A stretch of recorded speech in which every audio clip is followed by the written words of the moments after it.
it's a bird, it's a plane. It's Superman. This is Dan Jurgen. This is Jason J. Lewis, the voice of Superman on Justice League Action. This is Mark Wade, writer of Superman Birthright. And you're listening to The Krypton Report.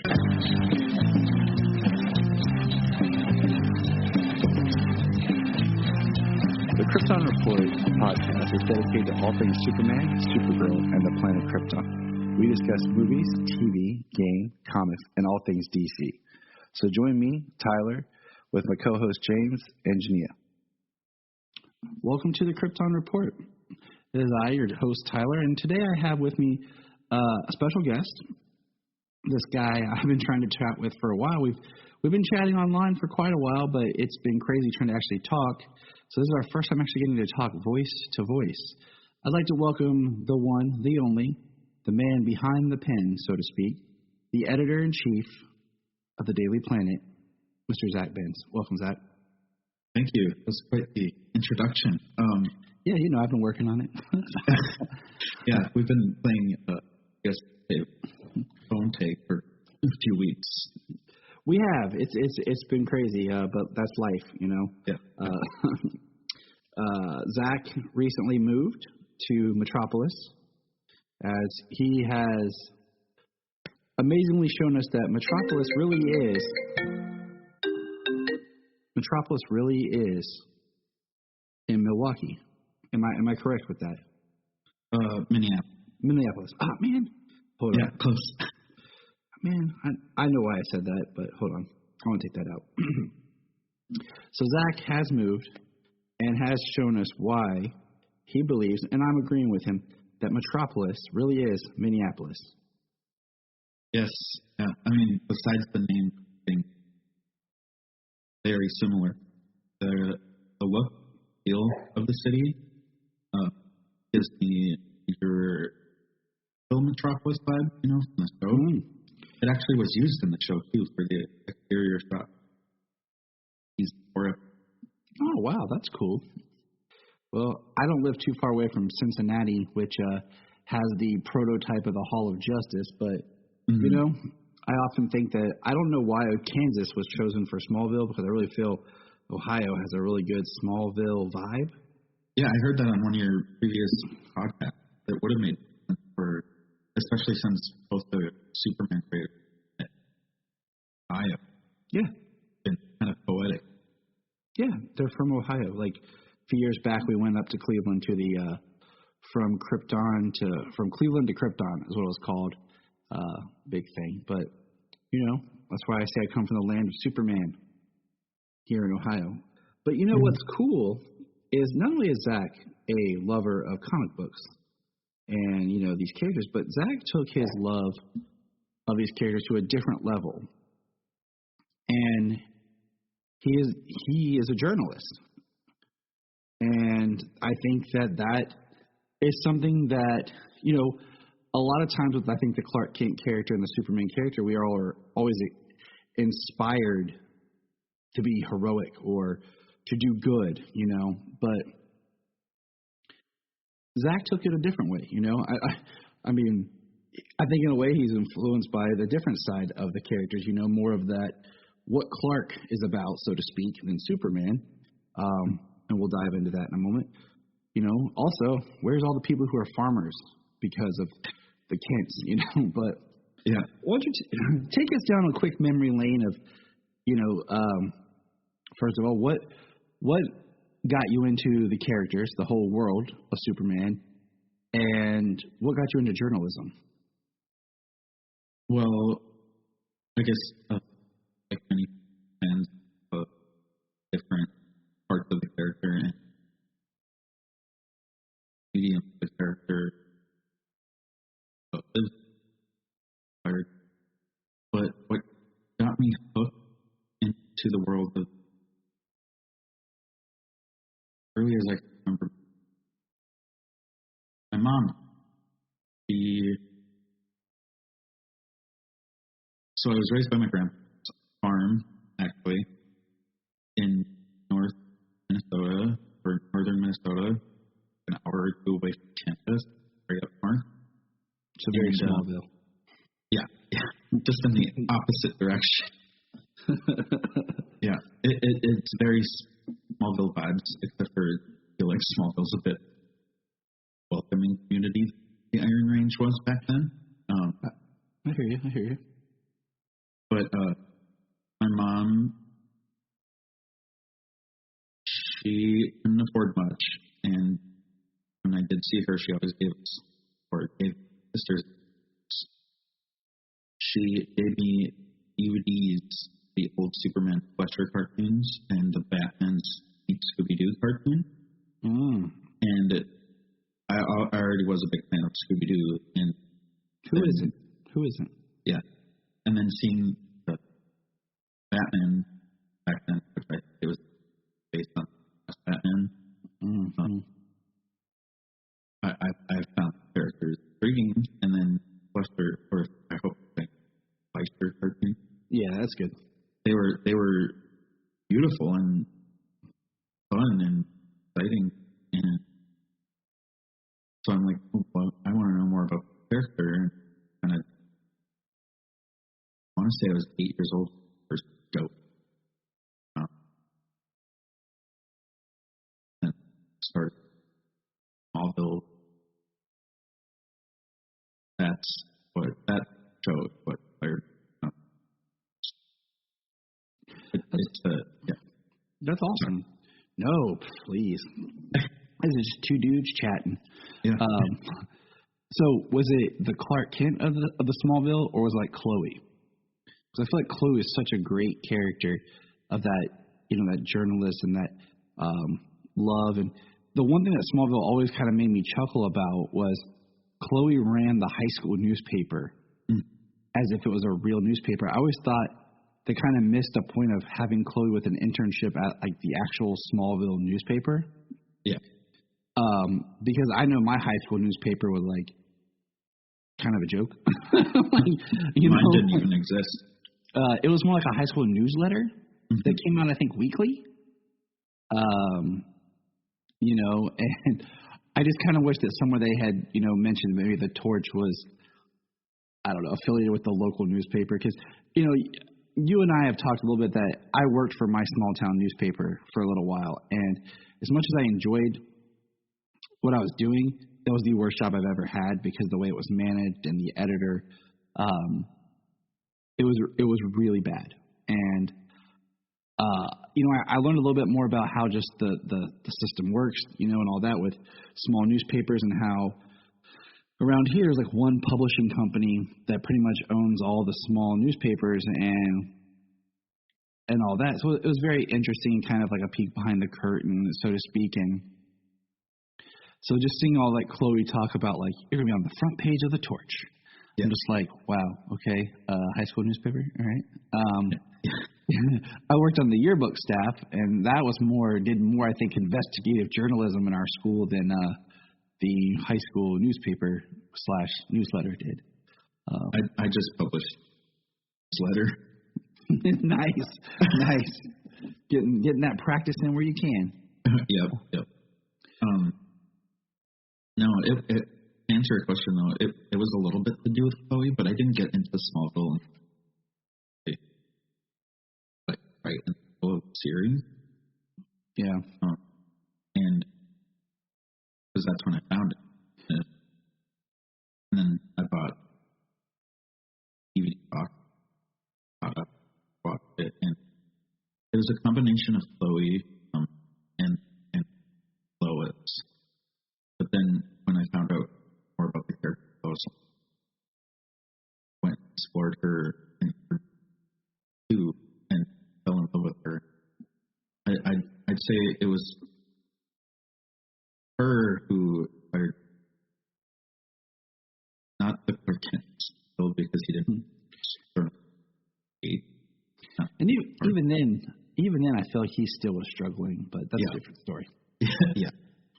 But then, like going back, revisit Clark and Lois, Harry, Jimmy, and Kat, and Ron, all the other related characters, or staff, writing truth even in comic book too, writing the truth no matter the cost, to just make sure people like Luthor, who hold power both physically or are held accountable. And they even hold Superman accountable too, or others too. And I thought that was really commendable. And it not only did like the Daily Planet do that, but it cultivated this culture of welcoming people who are different in their office. Like everybody was like family. I grew up kind of isolated, which part away, like a previous for the first letter, a slew of many things I did growing up for the church. My extracurriculars were. I isolated myself because gay, and I have FASD, so fetal alcohol spectrum disorder limited my developmental crop. So like 4 or 5 years old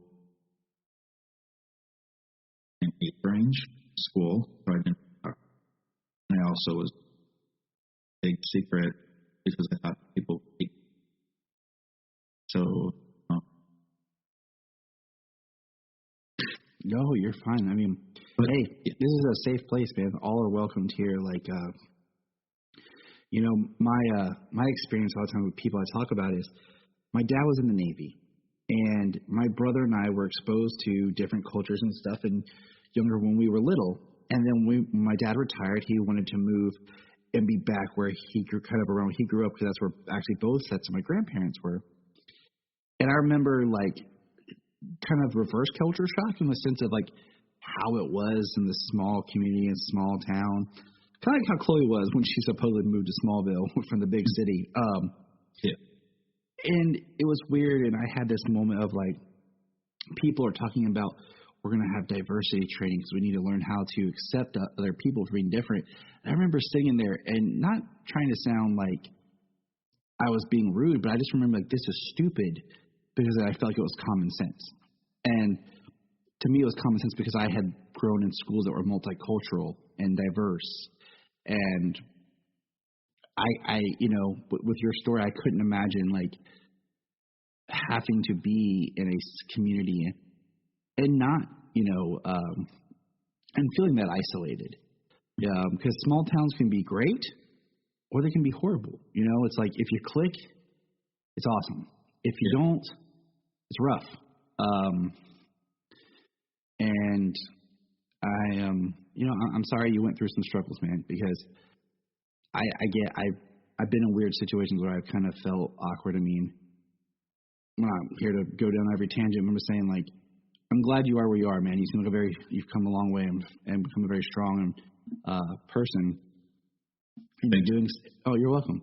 And you're doing something prominent with your life. I mean, and we're gonna go down that here in a moment. Excuse me. I lost my train of thought. That happens a lot. My brain moves too fast. I had, part of like I was talking about how horrible, like, and I had approached you before, and I'll step back about. I had an idea for like a story, just a segment. I wanted to like say something about what the character meant for me, and I sent it to you, and I was really hesitant and nervous because I love writing. I think I have a gift to it, but I have problems with my eyes. I have dyslexia. I was diagnosed when I was younger, and I have trouble sometimes reading and seeing things. And there's times I'll write stuff and I don't catch like spelling errors or stuff like that because when I'm reading it, I see it fine and I don't see it correctly. So I've become very scared with writing stuff. Because I feel like I do a good job, but there's always stuff that I miss, and it makes me very hesitant to share a lot of stuff that I'd like to share. And so, like, I was, nervous to share my story with you. So I'm like, ah, crap. Like, I'm gonna, he's gonna look at it and be like, dude, this is written like a child. Because sometimes I make mistakes and I don't catch them. I get excited more for what I'm writing than like the mechanics of the thing. But now you were really receptive, and you seem to have liked what I wrote, and I'm gonna believe you did because you put it on the front page. That was like it was kind of it was like a win for me, because I was like, oh man, like I feel like I accomplished, I did something that made me feel good about me, and I think that's a testament to your character too. Is though you are a fan of these characters have inspired you in your career choice, and you've taken that love to a new height. And we'll get there, but you had made a comment, and I had not really said much about it, so I wanted to talk to you about it.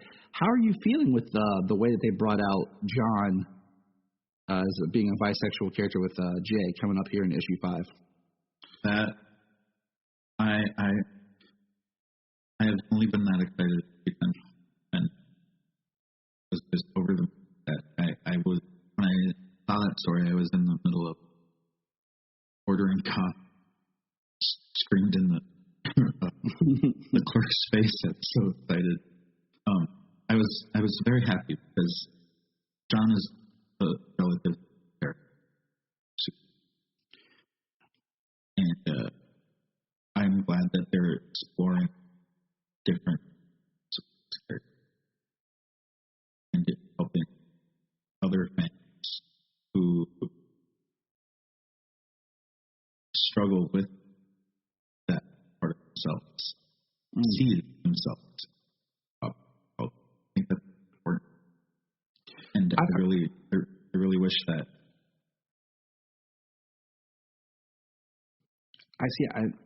I'm a very big. I think it's very important that I have 2 kids, okay, and I say that because I have a daughter and I have a son, and I can see things where it's important that they both have some sort of representation in whatever, something that they can see and identify with, and I find that's across the board with whatever, having something that you feel like you are connected to. My only problem with the whole John thing was I wish they hadn't told us. I would have liked to have read the story and found out. Yeah, that's a whole problem I have with comics now. Period. Is I feel like they're just telling us everything, and it's like, oh, this is what happens. Now find out how it happens. And I'm like, no, I don't want to find. I want to be able to turn the page and like, whoa. That or see that cover and be like, whoa, that's John kissing a dude on there. No, what's going on? Like, so I mean, and like you said, I've had mixed feelings about where they've taken characters and like, okay, now we're gonna make this character gay. Like when they did Iceman, because I'm like, okay, and or they try to.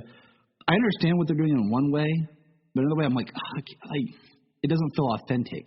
But like you stay with John. John's only been around for like 5-6 years. 6 years. And we haven't explored really that. I think they touched on a little bit. I didn't read the whole Legion, so I don't know if there's anything in there, but I think there was the mention of in the future state about him and Yara, maybe. So this is new for John. And like you said, he's a new character, so it doesn't feel like they're trying to cheat. I was kind of iffy with the whole Tim Drake thing. Because I was kind of like, Tim's been around for a while. Yeah. And, he had his relationship with Stephanie Brown and everything. So I was kind of like, okay, like, I see what you're doing. That's, but with John, I was like, okay, this makes more sense to me. This is the character. I feel like it's a little bit more, you can make it organic and natural, and it doesn't feel like it's coming from like a corporate agenda. So, yeah. Because I have no problem with, like, and I hate because, you have people out there who are ignorant enough not to read what's going on. Like, I think maybe it was you that shared. Somebody shared it was a tweet that said, Superman loves, it was supposed to be Lois Lane, but the dude spelled it wrong. It said Lewis Lane. Yeah, someone put that in the, I think it was a senator who, and I think it was Sam who shared that in our group chat, which you're part of. Yeah, it might have been where I seen, because I remember sharing it with people too. I was just like, these are people who aren't even reading that it's not Clark. Like, it's, or just open the article too. It says, and most of the headlines said Superman's son. It reminds me a little bit if you ever heard Dennis O'Neil talk about when they killed Robin, and everyone thought it was Dick Grayson. Oh yeah. People who didn't even read comics or whatever had no idea what was going on there. Like, you killed Robin, and he was like, it's Jason Todd. And they're like, who? Exactly. But no, like it makes me happy as a person to hear that there's a character that is prominent that you connect with that can help you see yourself in some way, shapes, or forms, and that's what it's all about, man. That's the characters are about lifting us up and feeling connected. So with that, tell me a little bit about, I'm tongue-tied. It's been a long day. My kids, I learned today, it got dropped on me, it's an election day, right? Yeah. That my kid's school is closed it's a remote learning day because the polls are actually at the school and it's a small town. Oh. So they had a remote learning day. So when my kids got home last night, they're like, hey, we don't have to go to school tomorrow. So it was pretty much, I kind of got like a bunch of dropped on me today, and it's been a little bit of a crazy day. Yeah. Woo, election time, U.S., woo, government. So talk to me a little bit about, like, I think journalistic integrity is a powerful thing. I think it's something that we as a culture are losing because everybody with a phone and a social media account can blast whatever they want. Nobody. We just talked about how people don't really check sources, check facts. They just look at certain things and distort it. Tell me how your thoughts and feelings on the journalistic side of bringing the truth, like you stated. Where do you stand with just the things that you do to make sure that you are authentic, that you are creating the truth, like James Nakamura, the truth. How do you feel about journalism in our current culture? It's a big thought. It is. That's a big question. He's like, I'm gonna go put on another pot of coffee. I'm gonna kick back.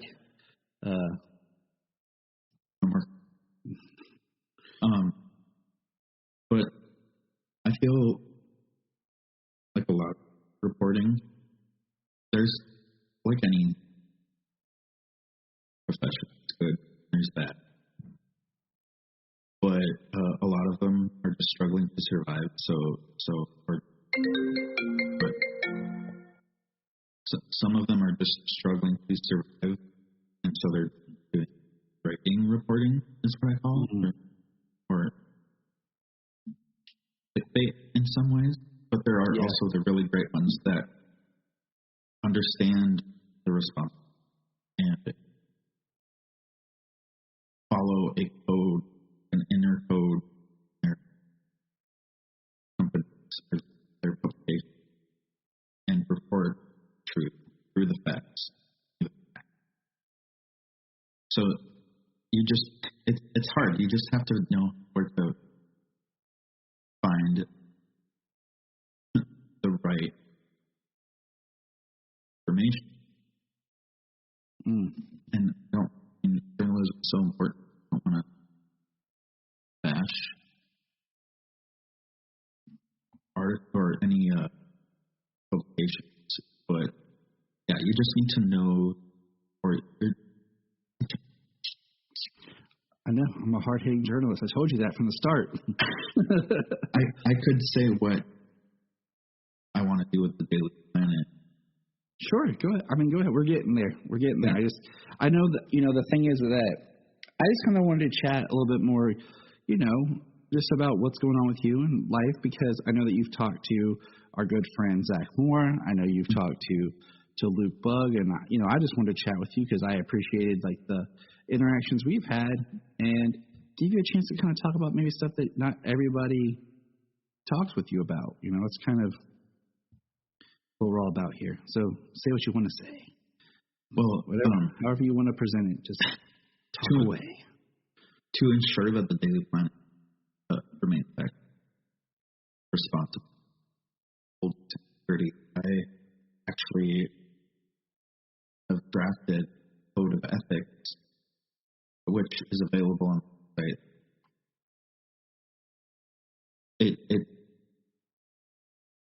It holds everyone on the team responsible. Each person who becomes a contributor has to read that or understand that there is a code of ethics and that resource is available. And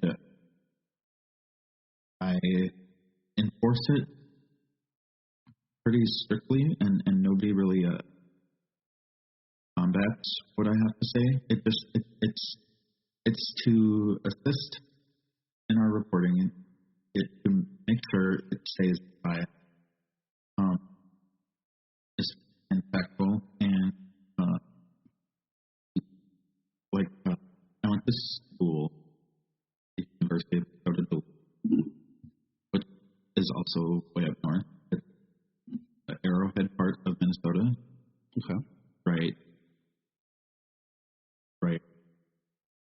Tip of Superior. I studied journalism there. I worked for the school newspaper there at the bar, and that's where I learned that trust is one of the important have public trust, and that responsibility.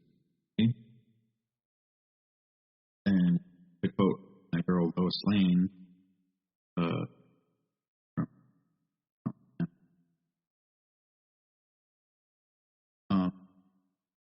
in the panel says,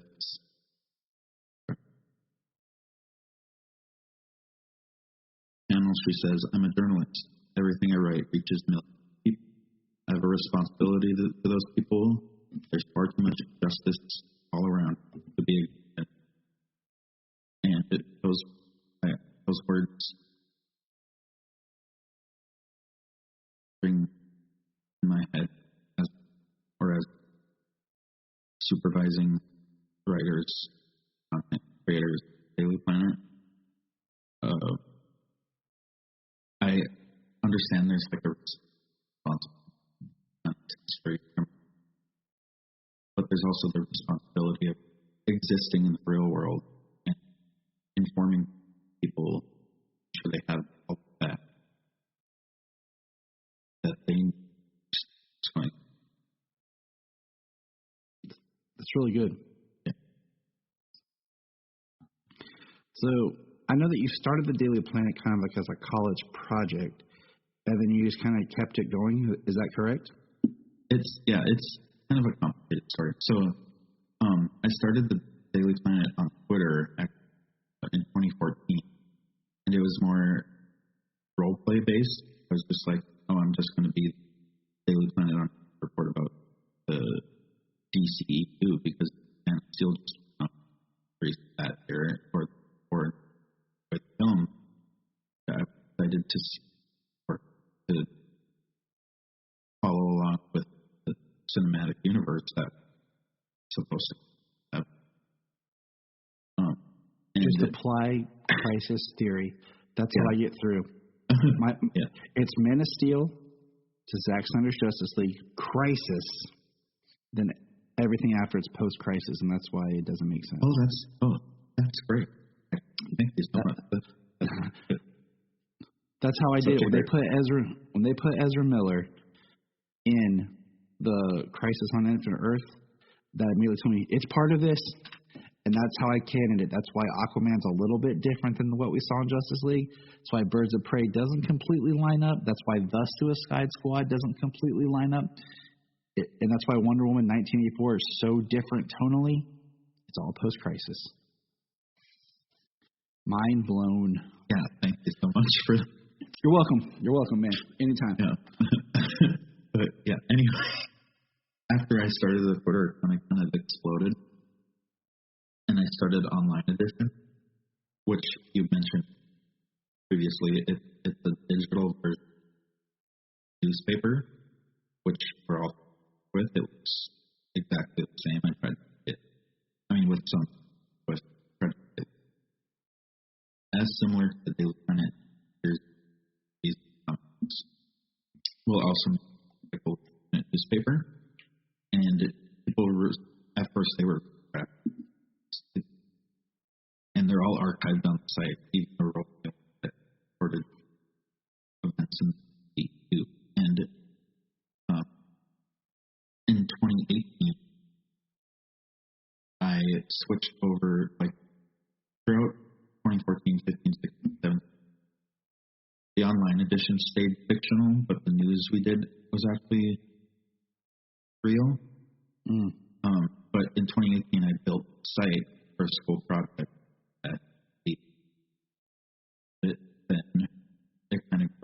exploded from, and now we have our content creators, proud hosts, collaborate, podcasters, YouTubers. It's a place where people put their creative thoughts, because we have the creative section, poetry section. It's a place where people can express their.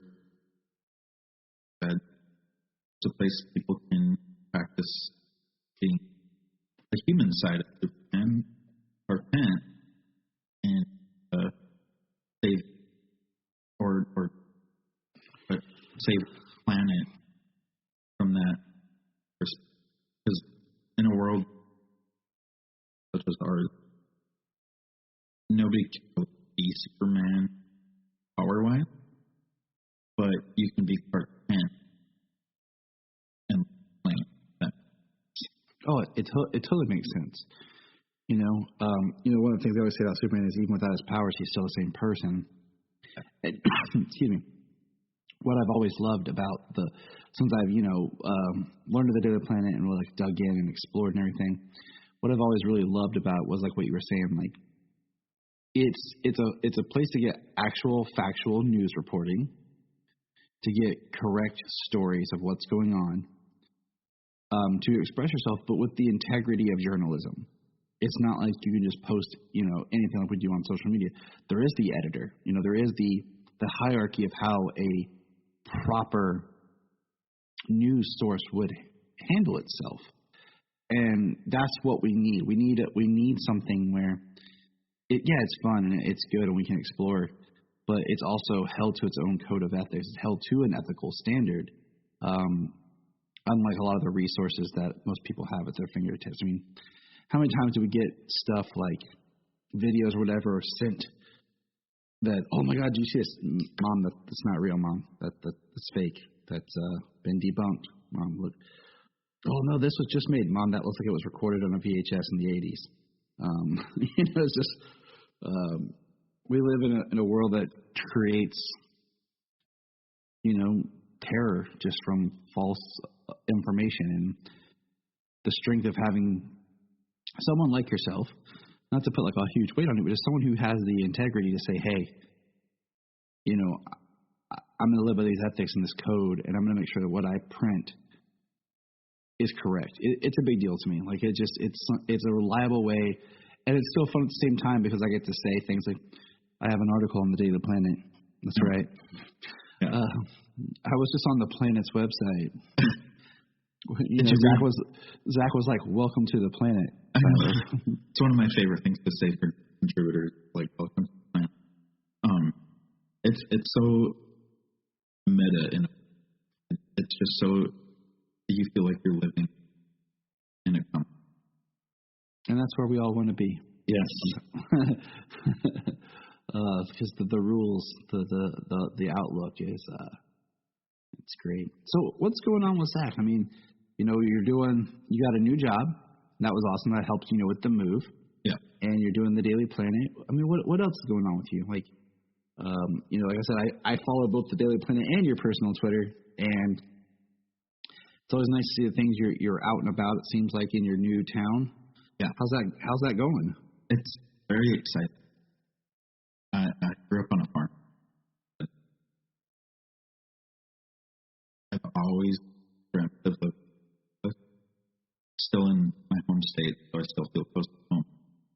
But home kind of, it got me in a negative way. Leave it at that. After my grandma passed. I can understand that. After my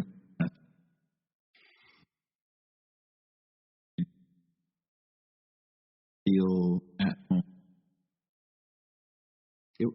It was time to move on. I get it.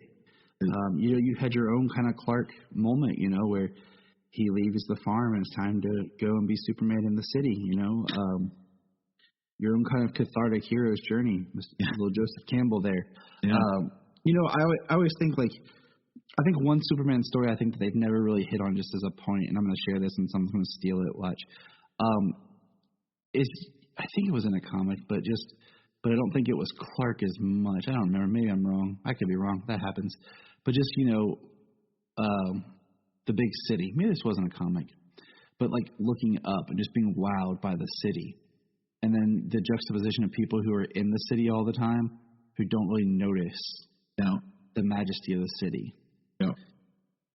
All in like that photos from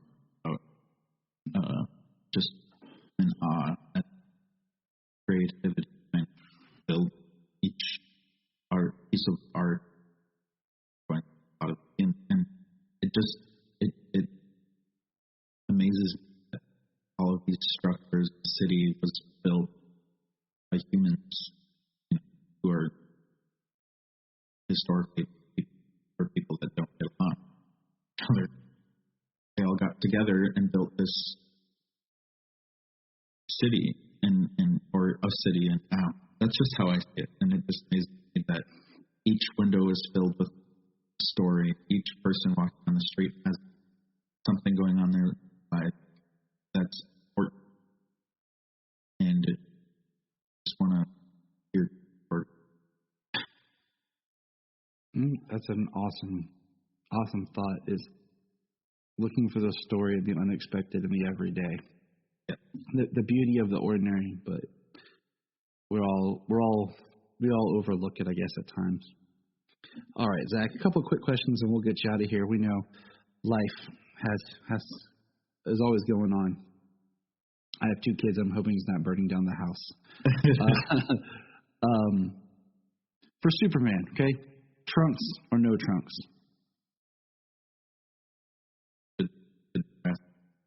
Oh, I know. It's the most controversial Superman question you'll ever ask. Who knew that a piece of cloth would be the defining thing that would keep fans apart for years to come? I guess it depends on I don't think they would have worked the armored Superman, but for the traditional cloth, the third kind of look, there's no wrong answer, just so you know. Like, I've just come to the realization that in live action, I prefer no trunks, but I think you can make them work kind of.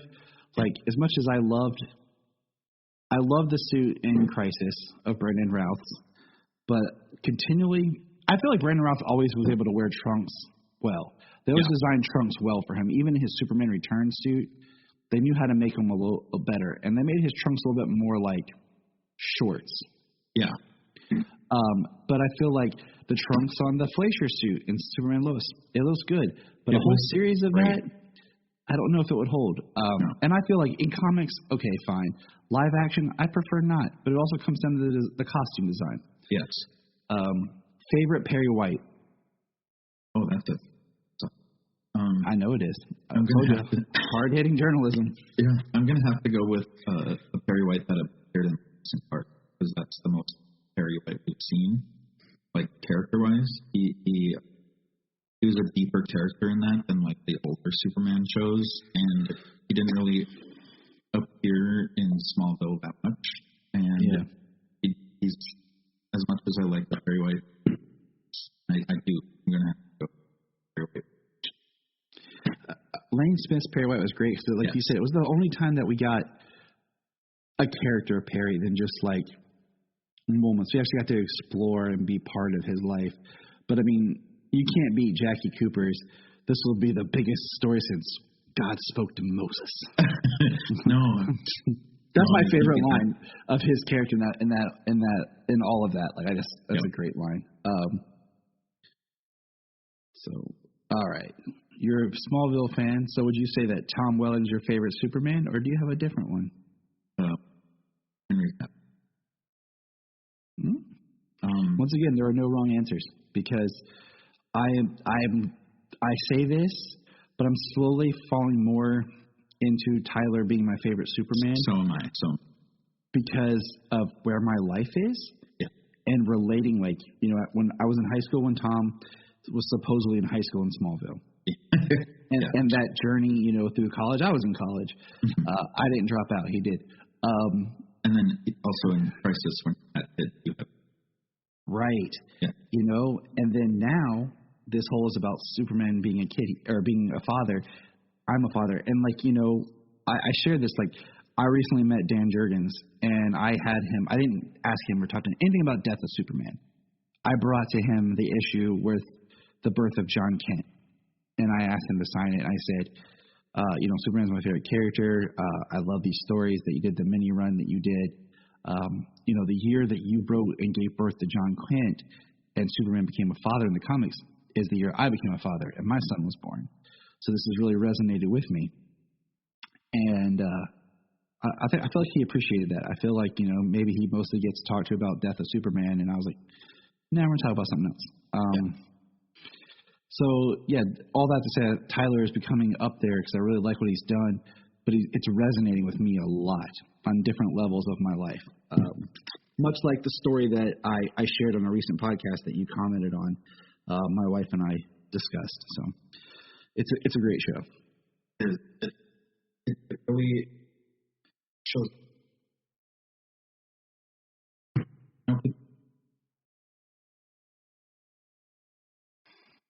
And what's funny is you say that, and one of the things I've always said is kind of interesting is people always say it's hard to tell Superman stories, but yet Superman has had more successful television series than Batman, and Batman has the movie spectacle. But just on paper, you think the detective angle of Batman would make a great TV series, and the spectacle of Superman would be the movie. But for some reason, it's always worked better in the opposite. But we're going to go ahead and put a pin in it here, Zach. It's been a great chatting with you. I have to feed my children. We're going to do that. You have to do as a parent. They have school tomorrow, supposedly. Who knows? Because maybe I'll get a call and they'll be like, nope, no school tomorrow. And I'll be like, great, thanks a lot. But where can people reach you? If they want to chat with you. You can reach me personally on Twitter at BenzZachary. But the Daily Planet DMs are open on all social media platforms, and you can also directly website.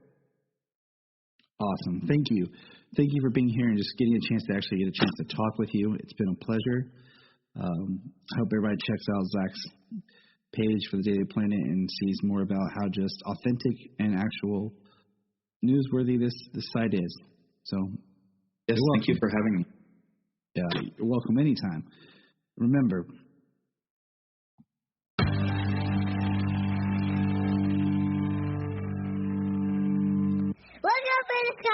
the Krypton Report is a Tears production. We thank you for listening and enjoying, and please support us on our Patreon account, our TeePublic store, and check out our social media. Always remember to look up in the sky. And if you want to have a good time, keep listening to the Krypton Report. Hey, can I get $1? Sure. That's what friends say, right?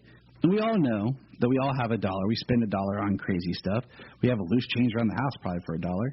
So why not help a friend out? The Krypton Report, of course, has a Patreon, like every podcast does. But unlike other podcasts where we're asking for a lot of money, we're just saying, hey, shoot us $1.